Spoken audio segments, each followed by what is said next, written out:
అంటే అధికార పక్షాన్ని కేవలం తిడితేనే కానీ నీ పనితనం బయటపడదేమో అనే విధంగా ఆలోచిస్తుండొచ్చు. కానీ అధ్యక్ష, మంచిని మంచి అనాలా, చెడుని చెడే అనాలా. వ్యవసాయ శాఖ మంత్రి గారికి నేను ఒక ఫోన్ చేసిన ఆదిలాబాద్ నుండి. మార్కెట్ యార్డ్లో ఉన్న రైతులంతా కూడా మొత్తం తిరుగులనాథ్ రైతులు ఉన్నారు. ఎకరానికి సోయాబీన్ 6 కుంటలు మాత్రమే కొంటుండే ప్రభుత్వం గత 10 సంవత్సరాలు.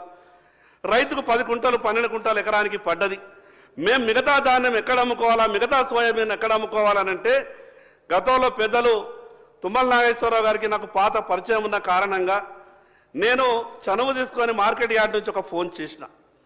చెయ్యగానే వారు మాట్లాడితే నేను మంత్రి గారికి చెప్పిన, అన్నా నేను స్పీకర్ ఫోన్ ఆన్ చేసిన, రైతులంతా మీ మాట వింటున్నారు, 6 కుంటలు మాత్రమే ప్రభుత్వం కొంటున్నది, 10 క్వింటాలు కొంటే బాగుంటుంది అని నేను అనగానే మంత్రి గారు తిరిగి ఒక మాట మాట్లాడకుండా నేను 10 క్వింటాలు కొంటున్నా అని మంత్రి గారు చెప్పిండ్రు.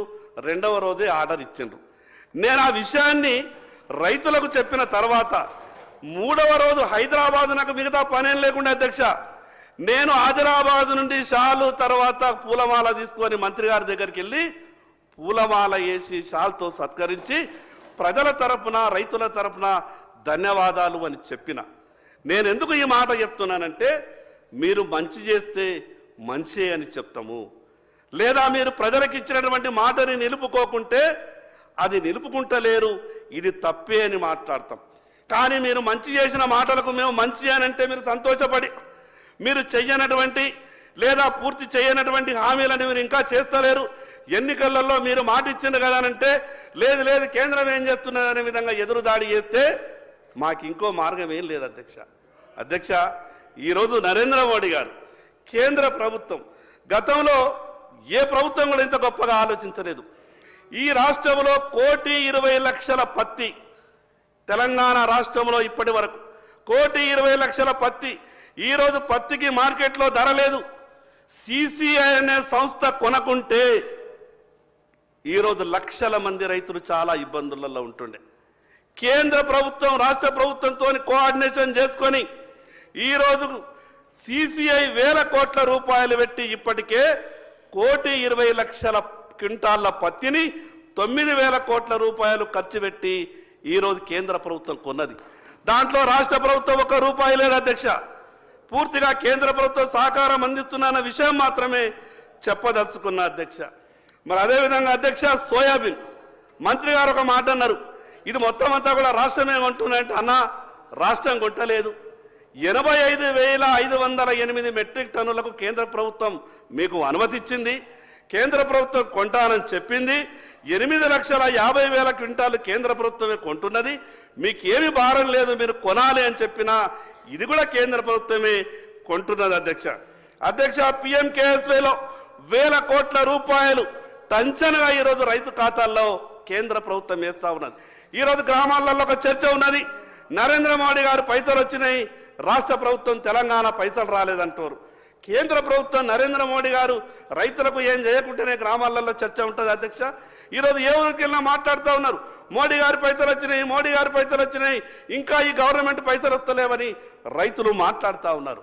సరే, మీరు గొప్ప ఆలోచనతో ఉన్నారేమో, మీకు ఉన్నటువంటి పరిస్థితి చూస్తేనైతే మొత్తం అంతా కూడా జమ చేసుకొని ఉన్నాం, మేము జనవరిలో వేస్తామనే విధంగా మాట్లాడుతున్నారు. దానికి చాలా సంతోషం అధ్యక్ష. అధ్యక్ష, రైతు భరోసా అంటే ఎకరానికి ఇంత మేము ఇచ్చేసి మా బాధ్యత తీరిపోయిందంటే కాదు అధ్యక్ష. రైతుకు అన్ని రకాలుగా మీరు భరోసా ఇవ్వాల్సినటువంటి అవసరం ఉంది అధ్యక్ష. అధ్యక్ష, రైతు మనందరికీ అన్నం పెడుతున్నాడు, దాన్ని మనం ఎవరు కూడా కాదనం, అందరం ఏకీభవిస్తాం. హోటళ్లకు పోయి టిఫిన్ చేస్తే, ఛాయ్ తాగితే, హోటలు బిల్లు కట్టిన తర్వాత సర్వ్ చేసేటువంటి సర్వర్కు 100-200 రూపాయలు నాకు తీసుకొచ్చి అన్నం పెట్టినవన్న గొప్ప కృతజ్ఞతతో అక్కడ టిప్పిచ్చే ప్రయత్నం చేస్తాం. కానీ అధ్యక్ష, రైతు పరిస్థితి అంతా ఘోరం ఉన్నదంటే, రైతు తన చేన్లో వండించినటువంటి కూరగాయలని తీసుకొచ్చి మార్కెట్లో కూర్చొని ఎంత కమ్ముతావు కిలో టమాటా అంటే 15 రూపాయలంటే 10 రూపాయలకి ఇస్తావా లేదా అని అంటారు. ఇక్కడనేమో 200 రూపాయల టిఫిన్ చేస్తే 200 రూపాయల టిఫిన్కు బిల్లు కట్టి 100-200 రూపాయలు టిప్పియడానికి మనసొప్పుతుంది. కానీ అక్కడ 15 రూపాయల కిలో టమాటాలు అమ్మితే 10కి ఇస్తే తీసుకుంటా లేకుంటే లేదనే విధంగా ఆ రకమైనటువంటి అవమానాలు రైతు భరిస్తున్నాడు అధ్యక్ష. నేను ఎందుకు ఈ మాట చెప్తున్నానంటే అధ్యక్ష, కళ్ళకు నీళ్ళు వస్తాయి అధ్యక్ష. ఈరోజు ఏ రైతు కూడా సంతోషంగా లేడు అధ్యక్ష. మీరు రైతు బంధించిన రుణమాఫీ చేసిన కేవలం ఎన్నికలప్పుడు రాజకీయ మాటలు మనం మాట్లాడుతున్నాం, కానీ రైతు ఈ రోజు కూడా సంతోషంగా లేడు అధ్యక్ష. అధ్యక్ష, 5 ఎకరాలు ఉన్నటువంటి రైతు తను పండించినటువంటి పంటని కుటుంబం అంతా కూడా కష్టపడ్డ తర్వాత మార్కెట్కి వెళ్ళి అమ్ముకొని సంవత్సరం తర్వాత లెక్క చూస్తే అధ్యక్ష 50,000 రూపాయలు కూడా లాభం వస్తలేదు అధ్యక్ష. భార్యాభర్తలు ఇద్దరు వ్యవసాయం విడిచబెట్టి హైదరాబాద్ వచ్చి ఎక్కడనో వాచ్మెన్ చేస్తే ఏ ఇంట్లోనో పని చేస్తే నెలకు 30,000 రూపాయలు సంపాదించే అవకాశం ఉన్నది. కానీ 5 ఎకరాలు ఉన్నటువంటి ఆసామి ఊళ్ళో వ్యవసాయం చేస్తే భార్య భర్త పిల్లలు కూడా అప్పుడప్పుడు బడికి సెలవులు ఉన్నప్పుడు చేనులో పనిచేస్తే సంవత్సరం తర్వాత 50,000 రూపాయలు కూడా మిగులుతలేవు అధ్యక్ష. ఇది రైతుకు ఉన్నటువంటి బాధ అధ్యక్ష. అధ్యక్ష, మన తీరే రైతుకు కూడా కోరికలు ఉంటాయి.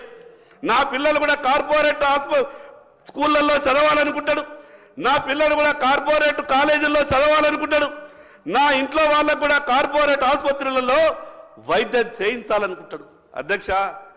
50,000 రూపాయలు కూడా పంటకు చివరికి లెక్క చేస్తే మిగులుతలేవు. రైతు కార్పొరేట్ స్కూల్లో కానీ కార్పొరేట్ కాలేజీలో కానీ కార్పొరేట్ హాస్పిటల్లో కానీ వైద్యం చేయించుకునే పరిస్థితి లేదు, చదువు చెప్పించుకునేటువంటి పరిస్థితి లేదు అధ్యక్ష. రైతు మనందరికీ అన్నం పెడుతున్నాడు. ముఖ్యమంత్రి గారు సభలో ఉన్నారు, పెద్ద మనసుతో ఈ విషయం మీద ఆలోచించాలన్న ఆలోచనతోనే నేను చెప్తా ఉన్నా. రైతు పిల్లలు ఏ కార్పొరేట్ ఆసుపత్రిలో చదువు చదివినా, ఏ కార్పొరేట్ హాస్పిటల్లో ట్రీట్మెంట్కి వెళ్ళినా 90% సబ్సిడీతో వాళ్లకు ట్రీట్మెంట్ జరగాల, చదువులు చెప్పాలా.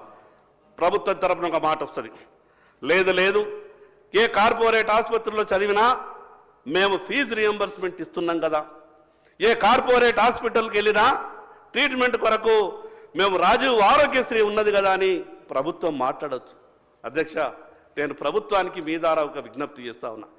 కార్పొరేట్ హాస్పిటల్లో రైతు బిడ్డలే కావచ్చు, మిగతా వాళ్ళే కావచ్చు, ఈ ఫీజు రియంబర్స్మెంట్ మీద పోయే వాళ్ళని ఎట్లా చూస్తున్నారంటే, ఎందుకు వచ్చినరా మీరు మా కాలేజీకు, మిమ్మల్ని అడ్మిషన్ తీసుకుంటే రూపాయి వచ్చేది లేదు సచ్చేది లేదు, కానీ మీ పేర్ల మీద సీట్లు ఇవ్వబడుతుంది, ప్రభుత్వం ఏమో రూపాయి ఇస్తలేదు, మీరు చదువుకున్నా ఒకటే చదువుకోకున్నా ఒకటే అనే విధంగా ఏలనగా కార్పొరేట్ స్కూల్స్ ఆ కాలేజీలు మాట్లాడుతున్నాయి అధ్యక్ష. అట్లనే కార్పొరేట్ హాస్పిటల్లో కూడా ఆరోగ్యశ్రీ పేషెంట్లు అంటే నేను ఎందుకు ఇది ఉదాహరణ చెప్తున్నా అధ్యక్ష. రైతు ఆదిలాబాద్ నుంచి హైదరాబాద్కు ట్రీట్మెంట్ కొరకు వచ్చిండు, నిమ్స్కు పోయితే నిమ్స్కు తప్ప ఎల్ఓసి వేరే దిక్కు లేకుండే, వేరే హాస్పిటల్కి వెళ్తే ఆరోగ్యశ్రీ లేదు అని బయటకు వెళ్ళగొట్టింది సార్. రైతు దగ్గర చిల్లి గవ్వ లేక ఉండే ఆరోగ్యశ్రీకి కూడా పాపం కార్పొరేట్ హాస్పిటళ్లలో ఎవరికి కూడా పేషెంట్ ఆరోగ్యశ్రీ అని అంటే అయిపోయా, ఇక ఇది వీళ్ళకు ట్రీట్మెంట్ ఇచ్చి కూడా మనకేమొస్తుంది అనే విధంగా కార్పొరేట్ హాస్పిటల్స్ వ్యవహారం చేస్తున్నాయి. కాబట్టి రైతు ప్రత్యేకంగా ఒక గుర్తింపు ఈ సమాజంలో రైతుకు రావాలి. భరోసా అంటే కేవలం డబ్బు మాత్రమే ఇవ్వడం భరోసా కాదు, రైతు అనంటే ఈ సమాజం గౌరవించేటటువంటి పరిస్థితి రైతుకు రావాలి అధ్యక్ష. ఆ రకమైనటువంటి ఆలోచన వచ్చినప్పుడే అధ్యక్ష రైతు ఏమన్నా బాగుపడే అవకాశం ఉంటుంది అధ్యక్ష. వ్యవసాయం చెయ్యాలంటే ఎంత కష్టం ఉంటుందంటే, నేను వర్షాకాలం నా చేన్లకు మిగతా వాళ్ళ చేన్లలో కూడా పోయిన అధ్యక్ష. నేను గౌరవ ముఖ్యమంత్రి గారికి మొన్న కూడా నేను ఒక విజ్ఞప్తి చేసిన.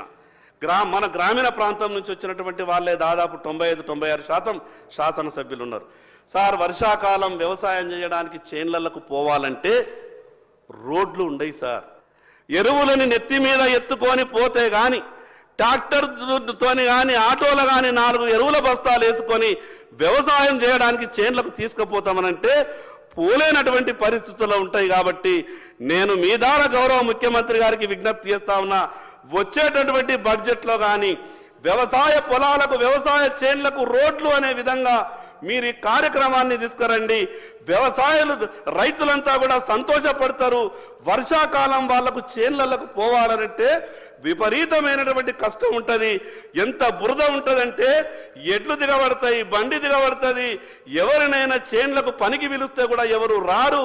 అందుకు గ్రామానికి పోవడానికి ఎంత ఇంపార్టెంటో రైతులు చేన్లకు పోవడానికి కూడా రోడ్లు అంత ఇంపార్టెంట్. కాబట్టి బడ్జెట్లో వచ్చేసారి సరి అయినటువంటి కేటాయింపులు చేసి మీ 4 సంవత్సరాల ఈ పీరియడ్లో ఈ రాష్ట్రంలో ఉన్నటువంటి రైతులందరికీ చేన్లకు పొలాలకు పోవడానికి రోడ్లేసే విషయంగా మీరు చర్యలు తీసుకోవాలని విజ్ఞప్తి చేస్తున్నా అధ్యక్ష.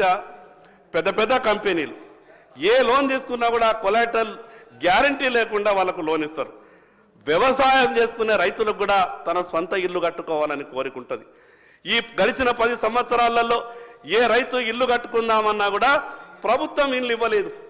పోనీ తనకు తానే సొంతం కట్టుకుంటా అంటే బ్యాంకుకు వెళ్తే అధ్యక్ష గ్యారంటీ ఏమి ఇస్తావు అని అంటుండే.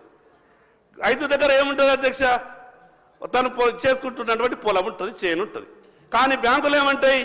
నీ వ్యవసాయ భూమిని మేము తాకట్టు పెట్టుకొని నీ ఇల్లు కొరకు లోన్ ఇవ్వము అని అంటారు. మరి రైతు ఇల్లు ఎట్లా కట్టుకుంటాడు అధ్యక్ష? మిగతా వాళ్ళకేమో 100,000 కోట్ల రూపాయలు ఎటువంటి గ్యారంటీ లేకుండా బ్యాంకులు లోన్ ఇస్తాయి. ఎందుకు? అది సమాజ హితం కొరకట, ఎంప్లాయ్మెంట్ జనరేట్ కొరకట. రైతు కూడా అధ్యక్ష మనకు తెలియకుండానే 10